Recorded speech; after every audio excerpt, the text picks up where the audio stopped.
Gabriel ദൂതൻ ഈ ഉള്ളവനോട് പറഞ്ഞത്. നമസ്കാരം.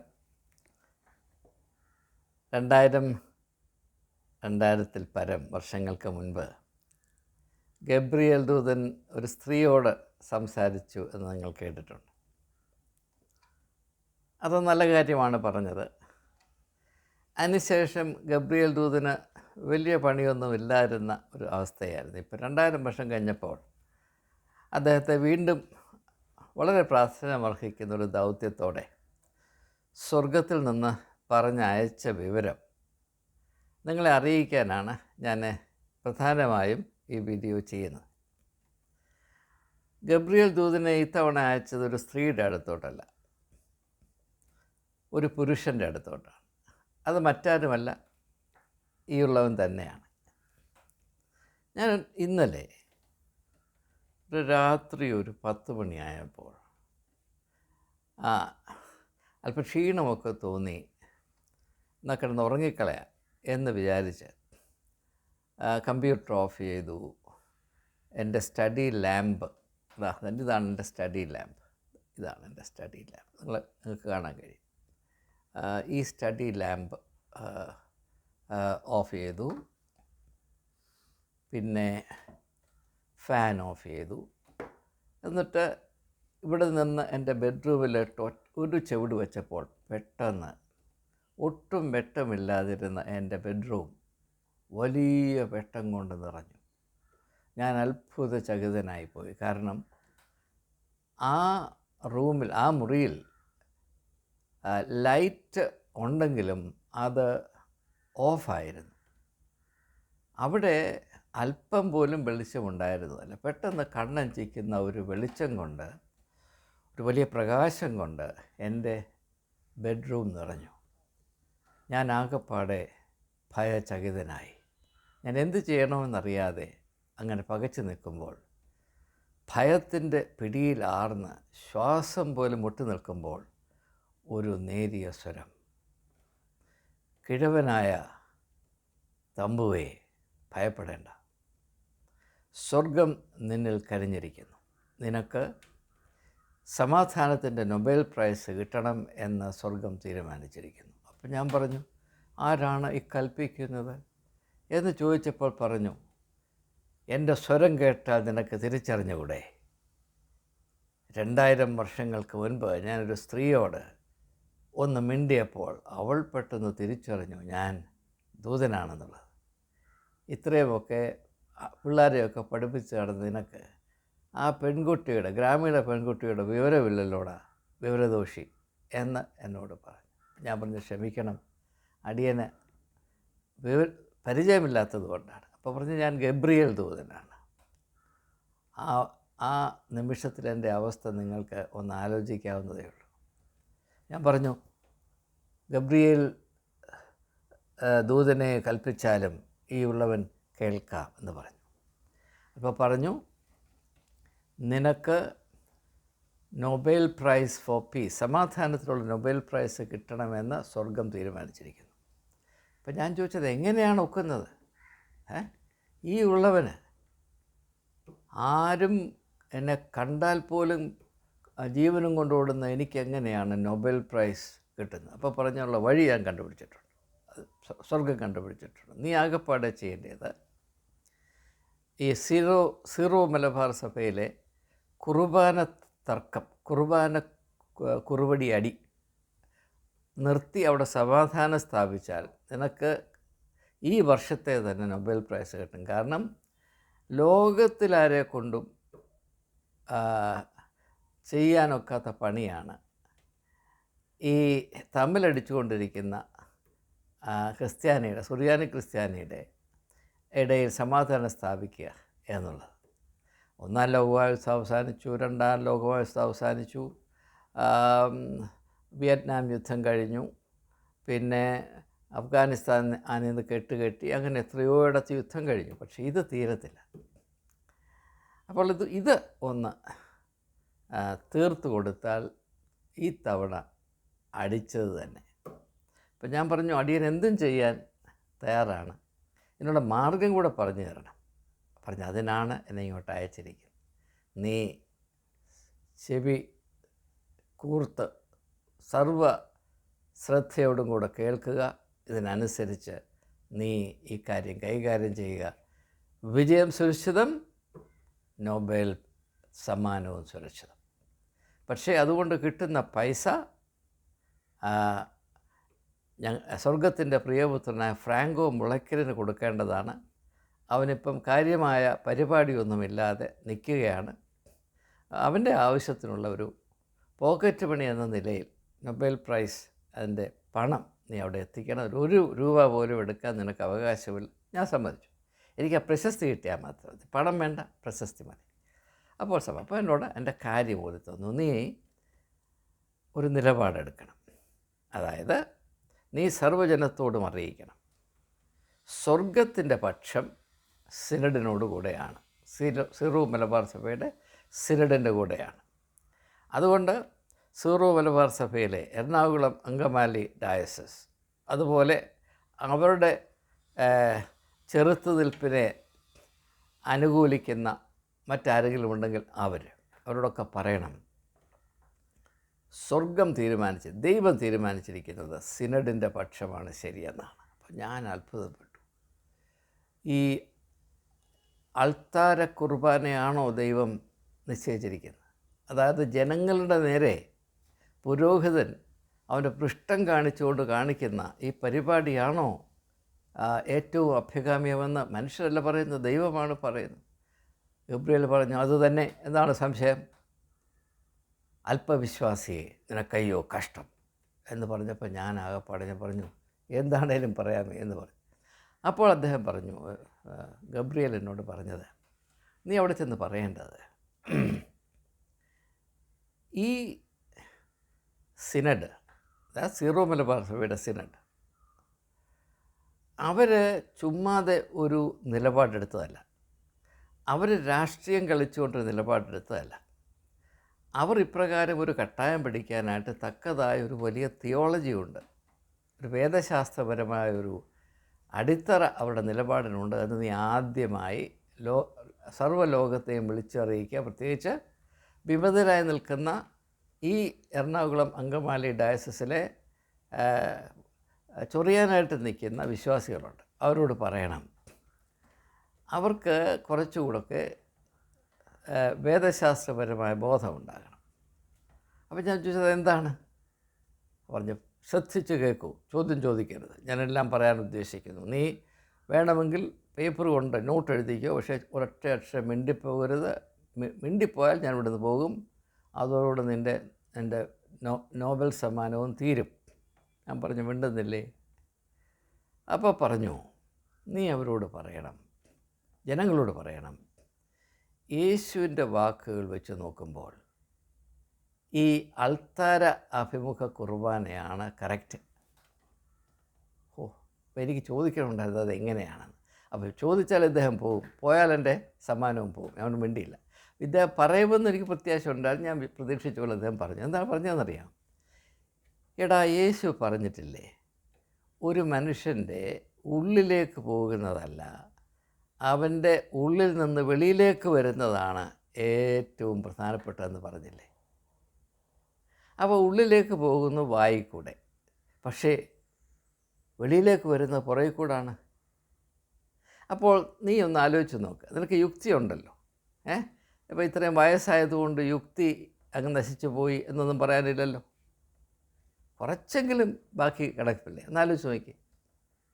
അപ്പോൾ ഒരു വ്യക്തിയുടെ ഉള്ളിലേക്ക് പോകുന്നതല്ല, വെളിയിലേക്ക് വരുന്നതാണ് ഏറ്റവും പ്രധാനപ്പെട്ടതെന്ന് യേശു തന്നെ പറഞ്ഞിരിക്കുമ്പോൾ, ഉള്ളിലേക്ക് പോകുന്നത് ഈ അപ്പവും വീഞ്ഞുമാണ്. വെളിയിലോട്ട് വരുന്നതോ അത് ഇതിലെയാണ് വരുന്നത്. അപ്പോൾ അവിടമല്ലേ ജനം കാണേണ്ടത്. അതുകൊണ്ടല്ലേ ജനങ്ങൾക്ക് എന്തെങ്കിലും അനുഗ്രഹം വരുന്നത്.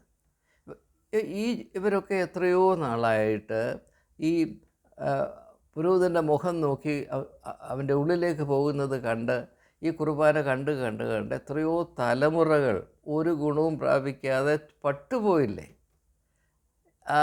ഉള്ളിലേക്ക് പോകുന്നത് നോക്കി, ഉള്ളിലേക്ക് പോകുന്നു, എത്രയോ നാൾ കഴിഞ്ഞു, വല്ല ഗുണവുമുണ്ടോ?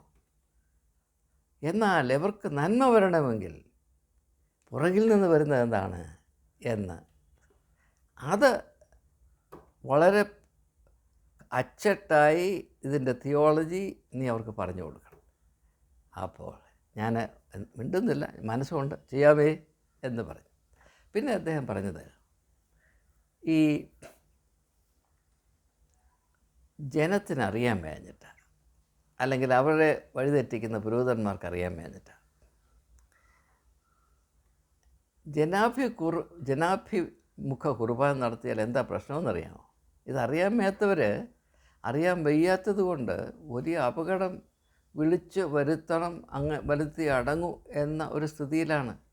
അവരോട് നീ പറയേണ്ടത് എന്തെന്നാൽ, ഈ ജനാഭിമുഖ കുർബാന നടത്തുമ്പോൾ ന്യായമായും ഈ അപ്പത്തെയും വീഞ്ഞിനെയും യേശുവിൻ്റെ ശരീരരക്തങ്ങളാക്കി രൂപാന്തരപ്പെടുത്തുവാൻ ദിവ്യമായ ശക്തി ആർജിക്കുന്ന ഈ പുരോഹിതനും മെത്രാനും ജനങ്ങളുടെ സൈഡിലേക്കാണ് അവരുടെ മുഖം തിരിച്ചു വച്ചിരിക്കുന്നത്. നിങ്ങളൊന്ന് ആലോചിച്ച് നോക്കൂ. അവരുടെ പ്രാർത്ഥന കൊണ്ട്, അവരുടെ ചൊൽത്തുകൊണ്ട് വെറും അപ്പക്കഷ്ണവും വെറും മുന്തിരിച്ചാറും, സാധാരണ കളിയല്ല, യേശുവിൻ്റെ ശരീരവും രക്തമായിട്ടങ്ങ് രൂപാന്തരപ്പെടുമ്പോൾ ആ നിമിഷം, ആ രൂപാന്തരപ്പെടുന്ന നിമിഷം, ഈ രൂപാന്തരത്തിൻ്റെ ആ ഗുട്ടൻസ് പ്രയോഗിച്ചുകൊണ്ടിരിക്കുന്ന ആ അച്ഛൻ്റെയും മെത്രാൻ്റെയും മുഖം സൂര്യനെ പോലെ ശോഭിക്കും. അപ്പോൾ ആരെങ്കിലും അറിയാതെ കണ്ണു തുറന്നവരുടെ മുഖത്തു നോക്കിയാൽ അങ്ങനെ നോക്കുന്നവർ അന്ധരായി പോകും. അത് വേണോ? അതാണോ വേണ്ടത്? ജനങ്ങളോടുള്ള കരുണ കൊണ്ടാണ് ജനാഭിമുഖ കുർബാന ഞങ്ങൾ നടത്താൻ അനുവദിക്കുകയില്ല എന്ന് സിനഡ് പറയുന്നത്. ഇപ്പോൾ സീറോ മലബാർ സഭയിലെ ആളുകൾ കണ്ണുപൊട്ടന്മാരാകണമോ? അതാണോ അവിടെ താല്പര്യം? ഒരിക്കലും അരുത് എന്ന് ജനത്തോട് പറഞ്ഞാൽ അവർ മനസ്സിലാകും. കാരണം കണ്ണ് പൊട്ടിയിട്ടുമില്ല, നേട്ടമൊന്നുമില്ല എന്നറിയാൻ കഴിവുള്ളവരാണ് എൻ്റെ വിശ്വാസ സമൂഹം. അവരുടനെ ഇതുവരെ പറഞ്ഞ പൊട്ടത്തരമെല്ലാം മനസ്സിലാക്കി അവർ നേരെ സിനഡിൻ്റെ ഓഫീസിൽ ചെന്ന് അവിടെ കൈവപ്പി പറയും, അയ്യോ സിനഡ് പറഞ്ഞത് മതിയേ എന്ന് പറഞ്ഞാൽ അപ്പോൾ ഈ പ്രശ്നം അവസാനിക്കും. എന്നാൽ അത് മാത്രവുമല്ല, ഇനി മറ്റൊരു കാര്യം നീ അവരോട് പറയണം. 2000 വർഷങ്ങൾക്ക് മുമ്പ് യേശു തൻ്റെ ശിഷ്യന്മാരുമായിട്ടൊരു ആഹാരം കഴിച്ചത് അത് ശരിയാണ്, അത് നടന്നത് തന്നെയാണ്. പക്ഷെ ആ സമയത്ത് അവരൊരു വട്ടമേശയ്ക്കകത്ത് ചുറ്റും എന്നാണ് കഴിച്ചത്.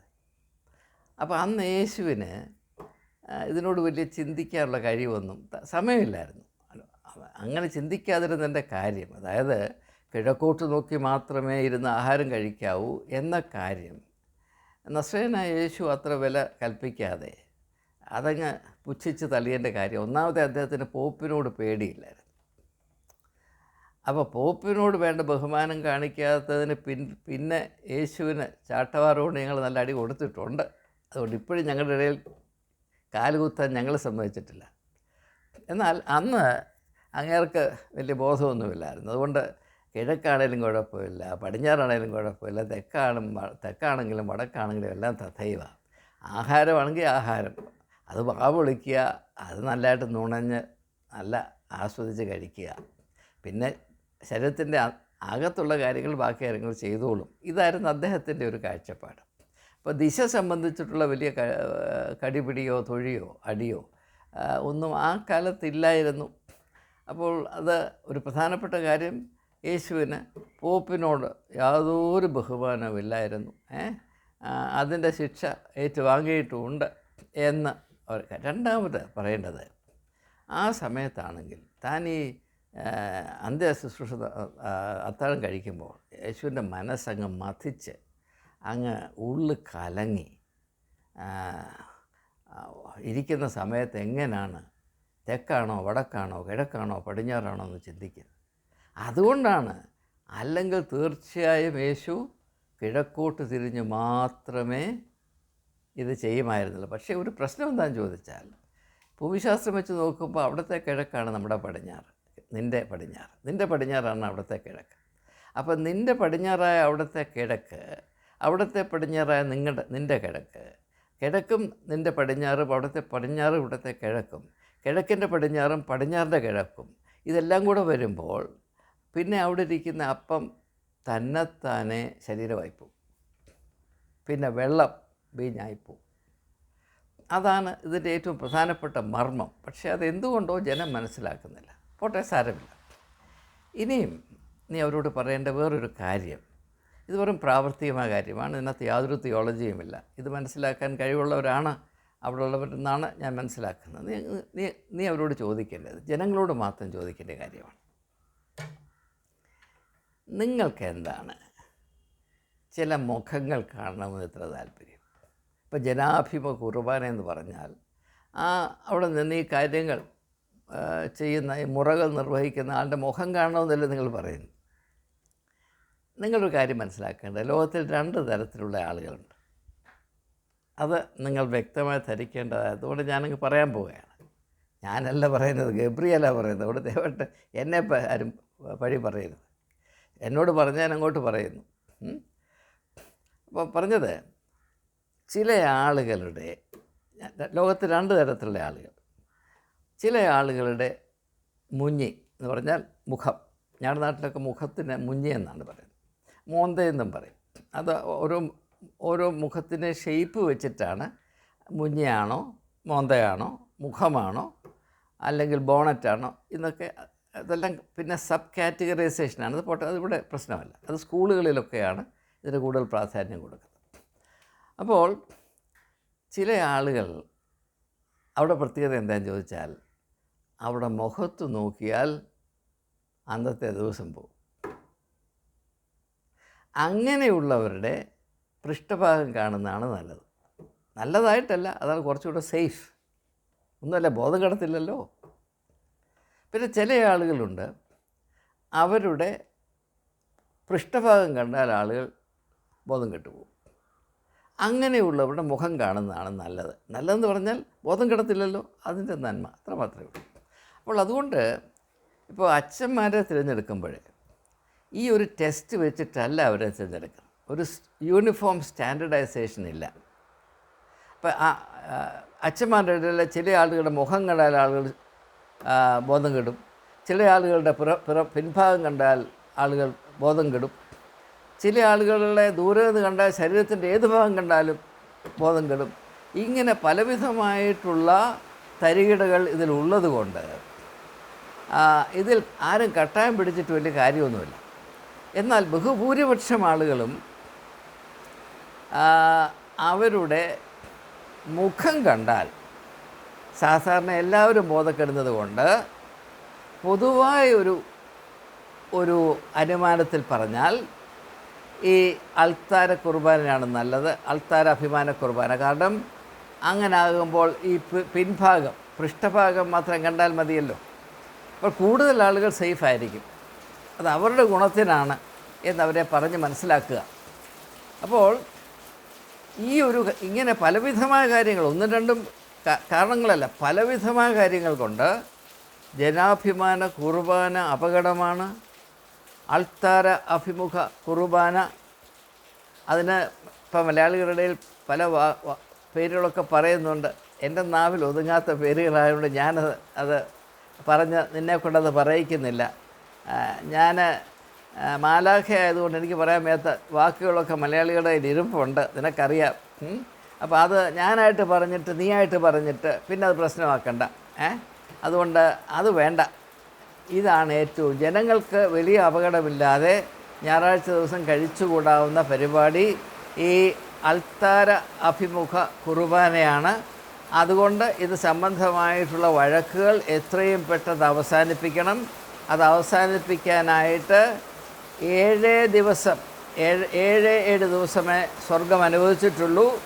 ഈ 7 ദിവസത്തിനുള്ളിൽ ഇത് അവസാനിപ്പിച്ചില്ല എങ്കിൽ 7ാമത്തെ ദിവസം, ബാക്കി പറയുന്നില്ല എന്നവരോട് പറഞ്ഞേര്, അവർ തീർച്ചയായും ഈ ഒരു ദൂത് കിട്ടുമ്പോൾ അവർക്ക് ബോധം വരും. എറണാകുളം അങ്കമാലി ഡയസിസിൽ സീറോ മലബാർ സഭയിൽ പൊതുവായും പ്രത്യേകിച്ച് റഫേൽ തട്ടിൽ എന്ന് പറയുന്ന ആ വിശുദ്ധനും ഇതുകൊണ്ട് ഒരു സമാധാനമാകും. അങ്ങനെ സമാധാനം സ്ഥാപിക്കുന്നതിൽ നീ മുൻകൈയെടുത്ത് ആർക്കും കഴിയാൻ വയ്യാത്ത സാഹചര്യത്തിൽ നീ മുഖാന്തരം സമാധാനം സീറോ മലബാർ സഭയിൽ സ്ഥാപിച്ചതുകൊണ്ട് നിനക്ക് ഈ വർഷത്തെ നൊബേൽ സമ്മാനം കിട്ടും, സംശയിക്കരുത്. അല്പവിശ്വാസിയെ നീ സംശയിക്കരുത് എന്ന് പറഞ്ഞിട്ട് ഒറ്റ പോക. ഞാൻ പിന്നെ അവിടെ ഒക്കെ പരതി നോക്കി. കാരണം വന്നതല്ലേ, ഒരു ശകലം ചായയെങ്കിലും ഇട്ട് കൊടുക്കാൻ, ഒരു തുള്ളി വെള്ളം കുടിക്കാൻ നിൽക്കാതെ രക്ഷപ്പെട്ടു. രക്ഷപ്പെടാൻ കാര്യം ആരോ ഗബ്രിയേലിനോട് പറഞ്ഞു. പിന്നെ എനിക്കിത് മനസ്സിലായത്, ഞാൻ ഒരു കാലത്ത് ചർച്ച് ഓഫ് നോർത്ത് ഇന്ത്യയുടെ പുരോഹിതനായിരുന്നു എന്ന് പറഞ്ഞു. അപ്പോഴദ്ദേഹം മനസ്സിലാക്കിയവൻ ലോകത്തിലേക്ക് വലിയ അപകടകാരിയാണ്. ചർച്ച് ഓഫ് സൗത്ത് ഇന്ത്യയാണെ പോട്ടെ, മാർത്തോമ സഭയാണെ പോട്ടെ, ഓർത്തഡോക്സ് സഭയാണെ പോട്ടെ, സീറോ മലബാർ സഭയാണെ പോട്ടെ, വേണ്ട പെന്തക്കോസ്താണെങ്കിലും പോട്ടെ, church of north India Sodom Gomorrah അവിടുത്തെ പ്രീസ്റ്റായിരുന്നു എന്ന് പറഞ്ഞപ്പോൾ ഗബ്രിയേൽ പോലും മുട്ടിടിച്ചു പോയി. ജീവനും കൊണ്ട് ഓടി, കണ്ടം വഴി ഓടി. അതാണ് പെട്ടെന്ന് എനിക്ക് ബോധം വന്നു, എനിക്ക് ഇനിയും നൊബേൽ സമ്മാനം കിട്ടിയിട്ട് വേണം എനിക്ക് യോർദാനക്കരെ പോകാൻ. നിങ്ങൾക്കറിയാം. അതുകൊണ്ട് നിങ്ങൾ ഈ വീഡിയോയുടെ ലിങ്ക് സീറോ മലബാർ സഭയുടെ സിനഡിലെ എല്ലാ അംഗങ്ങൾക്കും അയച്ചു കൊടുക്കുക. പ്രത്യേകിച്ച് റാഫേൽ തട്ടിൽ, അദ്ദേഹം വളരെ തട്ടുകേടി നിൽക്കുകയാണിപ്പോൾ. പിന്നെ അതുപോലെ വിമതരായ വിശ്വാസികൾക്കും ഇത് അയച്ചു കൊടുക്കുക. അതായത് വിശ്വാസ സംരക്ഷണത്തിന് വേണ്ടി പടയോട്ടം നടത്തുന്ന ആളുകൾ, അവർക്കും ഇത് ഒരു വെളിപ്പാടായി നിൽക്കട്ടെ. ഏതായാലും യേശുവിൻ്റെ ശരീരരക്തങ്ങളെ പറ്റിയുള്ള ഈ കുരുക്ഷേത്ര യുദ്ധം അത് നമ്മുടെ കാലത്ത് അവസാനിക്കാൻ പോകുന്നു എന്ന് ഗബ്രിയേൽ പറഞ്ഞപ്പോൾ ഞാൻ സന്തോഷം കൊണ്ട് തുള്ളിച്ചാടിപ്പോയി. അതായത് സങ്കീർത്തനക്കാരുടെ ഭാഷയിൽ പറഞ്ഞാൽ വലിയ കൊള്ള പങ്കിടുന്നവരുടെ സന്തോഷത്തേക്കാൾ അധികം ഞാൻ സന്തോഷിച്ചു.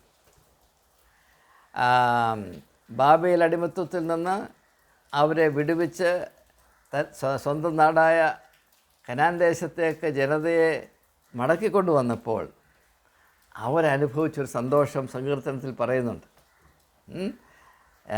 എൻ്റെ ഭവനത്തിലേക്ക് പോകാമെന്ന് പറഞ്ഞപ്പോൾ ഞാൻ സ്വപ്നം കാണുന്നവരെ പോലെയായിരുന്നു.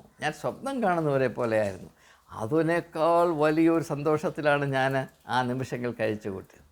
ഏതായാലും ആശ്വാസം, പ്രത്യാശ, സന്തോഷം, ഈ ഒരു ശാപം ഒന്ന് ഒഴിഞ്ഞു കിട്ടാൻ പോകുന്നല്ലോ എന്നോർത്ത് സന്തോഷിച്ചും ആശ്വസിച്ചു. ഇതിലിപ്പോൾ പെട്ട് ശ്വാസം മുട്ടി നിൽക്കുന്ന എല്ലാവർക്കും നന്മ നേർന്നുകൊണ്ട് വാക്കുകൾ ഉപസംഹരിക്കുന്നു. എന്നാൽ കേരളത്തിൽ ഇതുവരെ ഇത് സംബന്ധമായി വലിയ എൻ്റർടൈൻമെൻറ്റ് പ്രാപിച്ചു കഴിഞ്ഞിരുന്ന അക്രൈസ്തവരായ ആളുകളെ പറ്റി എനിക്ക് ദുഃഖം തോന്നുന്നുണ്ട്. അവർ ദയവായി ക്ഷമിക്കണം. ഏറെ താമസിയാതെ ഈ കലാകാരന്മാർ തന്നെ നിങ്ങൾക്ക് ആവശ്യമായ കലാപരിപാടികളും കൊണ്ട് രംഗത്ത് വരുന്നതായിരിക്കും. കാരണം ഇത് ചെയ്യുക എന്നുള്ളവരുടെ കുലത്തൊഴിലാണ്. ഈ തറ പരിപാടി ചെയ്തില്ലെങ്കിൽ അവർ ഉറക്കം വരത്തില്ല. അതുകൊണ്ട് നിങ്ങൾ അധികനാൾ കാത്തിരിക്കേണ്ടി വരികയില്ല. അവർക്ക് മാത്രം ചെയ്യാവുന്ന ചില കലാപരിപാടികളും കൊണ്ട് അവർ വീണ്ടും കേരളീയരായ നിങ്ങളുടെ മുമ്പിൽ പ്രത്യക്ഷപ്പെടുന്നതായിരിക്കും. അതുവരെ ഏവർക്കും വിദൂരം നമസ്കാരം.